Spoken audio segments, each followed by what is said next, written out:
Hello friends, today I welcome you to part 4 of my telling the story of Project Pearl. In earlier videos you've seen some of the details of the project. Today I want to do the final wrap-up and tell you some of the surprises of the project. The project occurred in 1981 when we were requested for 1 million Chinese Bibles to be delivered all at one time, all at one place, on a beach in southern China. It occurred on the night of June 18, 1981, 20 men on a tugboat and a barge with 232 tons of Chinese Bibles. It took us 2 hours to offload those waterproof wrapped packages to the beach and then be off back to the Philippines where we started from. Today, I want you to meet again the most important person in the project, humanly speaking, and that was Captain Bill Tinsley. Bill was converted, began following Jesus through the Jesus People movement in California with Chuck Smith and Calvary Chapel in the late 1960s. In 1970s, early 70s, about the same time Diane and I went to the Philippines, he and his wife Lil went there to start what became the Jesus People movement. It was later changed to a different name. I believe it's Living Rock. And it is now a major denomination in the whole country of the Philippines. But they started work with young people in university. And it has been a very fruitful work. Bill was the designer and the commander and director, if you will, of the whole project. If it wasn't for Bill, that Project Pearl never would have occurred. And yet he's a very humble man. And 4 months after the video you're going to see him sharing, he was on the beach in 2015, 4 months before he died, to meet with men who were there the night we delivered those Bibles. And it was an incredible time. And we were all very touched and moved. And so I want you to see two of the people. First, Captain Bill, and then Cor Bokema. Cor was a long-time and lifetime worker for Open Doors. He did a lot of amazing projects and some very dangerous projects.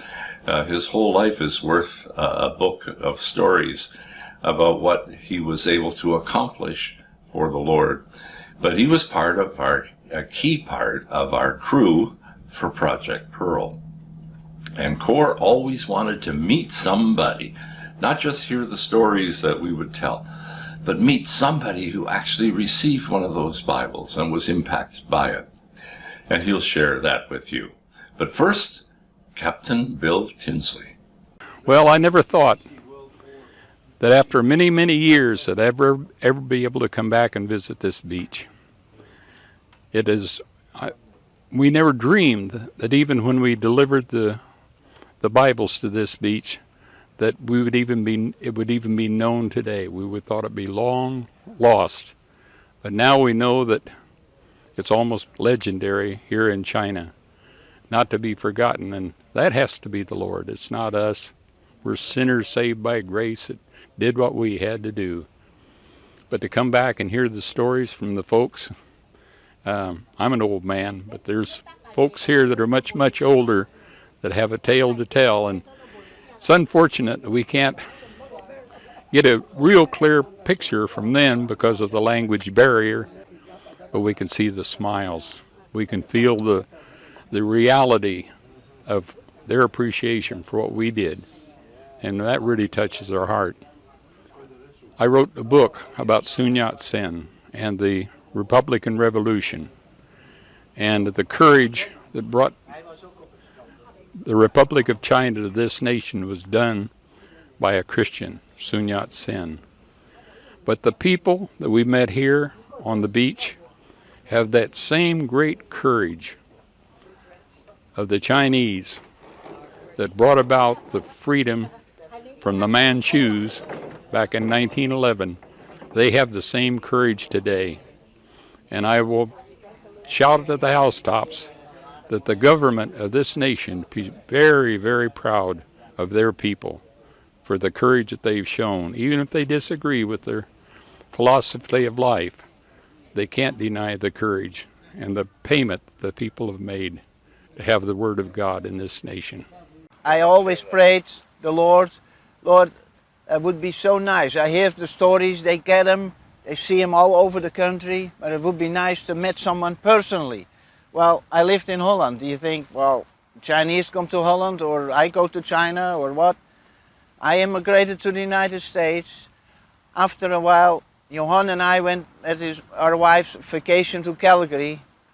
OD had a meeting there, and there we met a Chinese brother, and they said, you told that if you want to hear something about Pearl, go to this guy.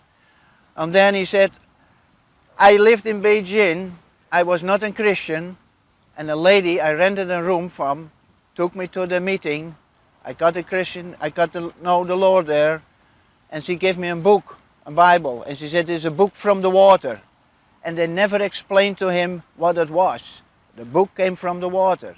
He read it, he got to know the Lord, went to Canada, Calgary, went to the Baptist Seminary, and there we met after 31 years. And my prayer was answered. And that was a big impact for me. It was really quite incredible being with 6 of the major crew leaders on that beach in 2015, just 5 years ago.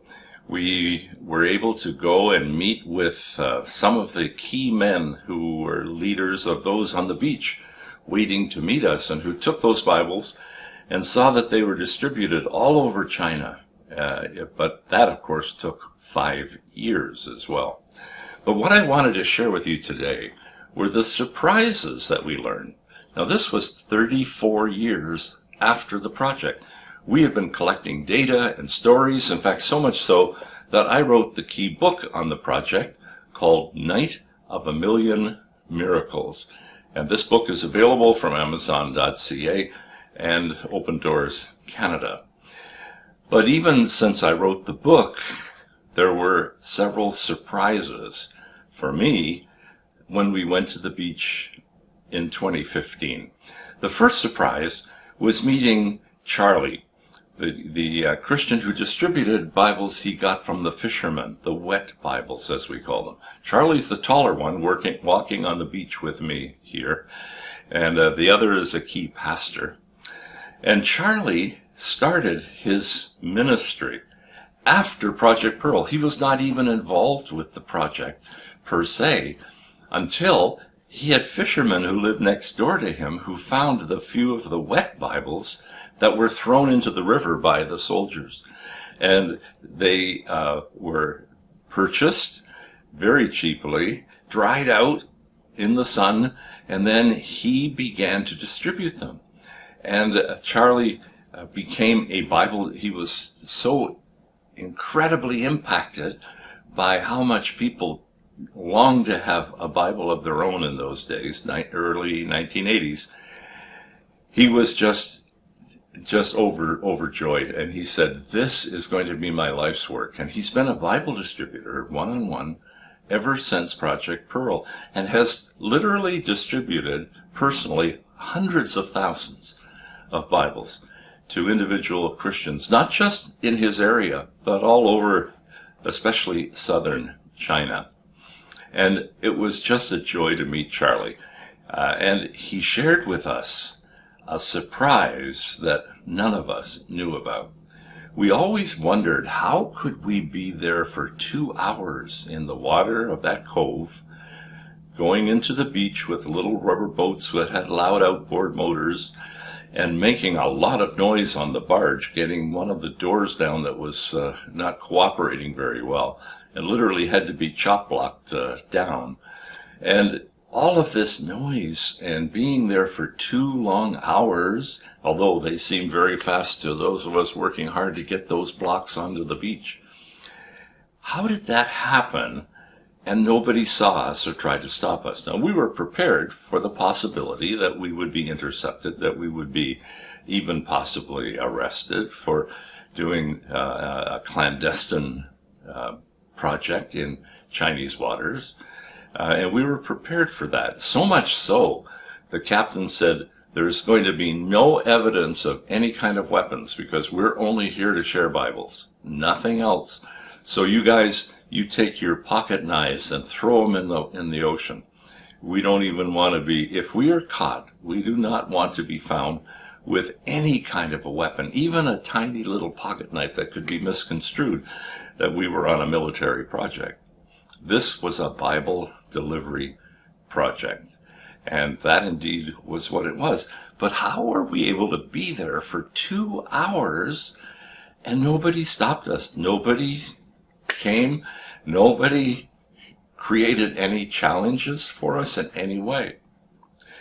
Well, Charlie gave me part of the answer. From a human point of view, we all knew God was in this. This was the greatest night of miracles that I have ever experienced in my life.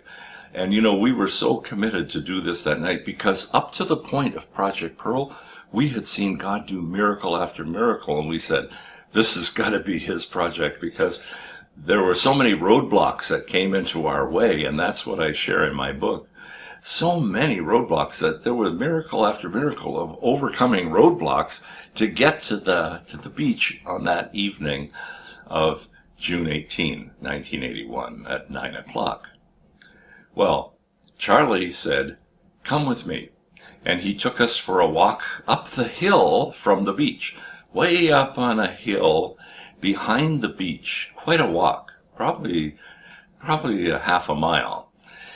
He took us up there, and we couldn't see because of much of the foliage. But up there on that hill was a Navy lookout, and you can see it almost hidden here up on the top of the hill. And there were two men posted there from the Chinese Navy. This was the southern naval base that we were in the area of. And there were two men, 24/7, looking out from that position. Now, when they looked to their left, that was north, and they could see the city of Santo and the river, the big river that runs down in front of the city, where the fishermen picked up those Bibles, and even some of the people out swimming in the water picked up some of the individual Bibles that were floating down there. They could see the city. If they looked straight ahead from where we take this picture, they'd be looking east, and they'd be looking right down over the beach where we were that night. How did they not see us and report us? Charlie said, the night you men came, it turns out, the two guys on duty decided to have some alcohol with their dinner. Now, Chinese always eat late. We came at 9 o'clock, which was high tide. That was the reason for the time. We needed to be as close to the shore as we could get with that barge, and it had to be at high tide. But it was also a good time because the Chinese people eat dinner late, later than we Westerners generally. And so they would be all busy with dinner while we were unloading those Bibles. That was part of our strategy. Well, it was dinner time indeed, and the two men on duty began to drink alcohol with their meal, and apparently they had an awful lot more alcohol than meal, because they drank so much that night that they both passed out. And when we were there then doing our work of delivering Bibles, the two lookout post men were flat on the floor. How do we know that? How did Charlie know that? I mean, it sounds too good to be true. Well, Charlie knows it because, and if any of you know China does not look lightly on those who commit crimes and make mistakes. They're often very publicly paraded and berated for what they've done. Those two men were given a public demonstration, and they lost their jobs, and they were paraded through the streets, and their crime was written on the little posters that they make on the back of their heads. And they were berated through the streets of Santo sometime after. Even the admiral reportedly lost his job because of Project Pearl not being identified and spotted.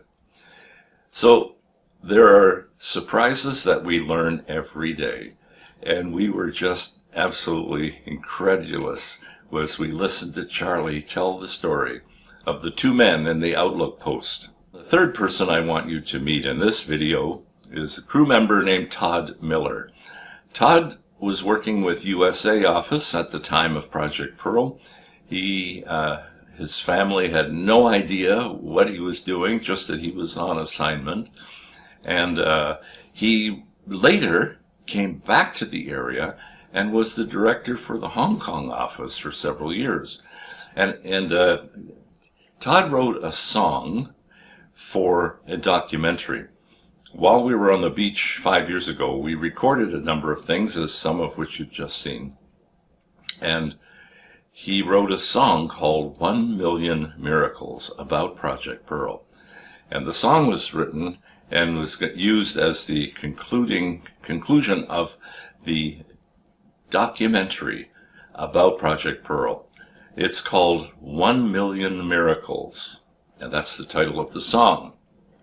That documentary is on my YouTube channel. You can find it here, and I hope you'll take time to watch it. It's just, I think, 27 minutes long, and worth the watch, because at the end, you'll also, again, hear Todd's song. But before Todd sings that song for us that he composed, he sang, and he recorded for the documentary and for anyone interested in his music, Todd will tell you a story about the believer he met who showed him his Project Pearl Bible. Years later, I was in Hong Kong working with the Hong Kong team, and I had a chance to go into Henan province on a train from Shanghai to Henan. And there was a young couple, and they, through a red soldier, indicated they were Christian. We both get off at the same town, Zhengzhou, the capital of Henan province. And when I wanted to give him a copy of the Pearl Bible, he opened a bag and showed me his Pearl Bible. And so the Bible had gone all over China, I had heard, but that was my own personal witness. And so I just give God all the glory for all that He's done. I met a brother earlier from Fujian province, and he was thanking me for what we did in delivering the Bibles. And I said, no, we want to thank you. We want to thank you for meeting us that night, for you took all of the risk. If God speaks and He challenges us, let's go out and trust Him, and He will do it. He is the one that has everything under His control. He's the Alpha and the Omega. Praise His name. 1 million miracles, they're on my goal page. Manna from heaven, Jesus feeding His sheep. Many battles